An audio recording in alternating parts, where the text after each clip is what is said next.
Local ट्रेनमधील मुंबईकरांची दुनिया दाखवणारे अनेक व्हिडिओ आपल्याला पाहायला मिळतात। अनेक जण हा अनुभव स्वतःही कधी अनुभवलेला असतो। सध्या एका तरुणाचा असाच एक व्हिडिओ व्हायरल होत आहे। तरुणी काय करते बघा। त्या अगोदर तुम्ही चॅनलवरती नवीन असाल तर जरूर सबस्क्राइब करा। अनेक जण हा अनुभव स्वतः कधी अनुभवलेला असतो। कधी महिलांच्या डब्यात हळदी कुंकू, तर कधी गरबा डान्स, तर कधी एका सीटवरून महिलांची हाणामारी, असे व्हिडिओ व्हायरल होत असतात। अनेक जण रील्स बनवतात, परंतु या व्हिडिओमध्ये तुम्हाला दिसत आहे की एक तरुण प्रवास करत असताना खूप थकलेला दिसत आहे। त्याचा डोळा लागतो आणि तो सीटवरून खाली पडत असतो।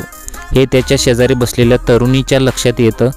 इकडे तिकडे बघते तेवढ्यात तो तरुण खाली पडणार हे तिच्या लक्षात येतं। तरुणीने त्याचा टी-शर्ट पकडला, पण तो सीटवरून खाली पडतोच।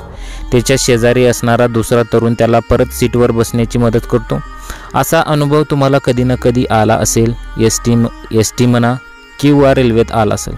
प्रवासामध्ये लागणारा वेळ आणि कामामुळे अनेकांना प्रवास दरम्यान झोप लागते। सध्या सोशल मीडियावरती हा व्हिडिओ चांगलाच व्हायरल होत आहे।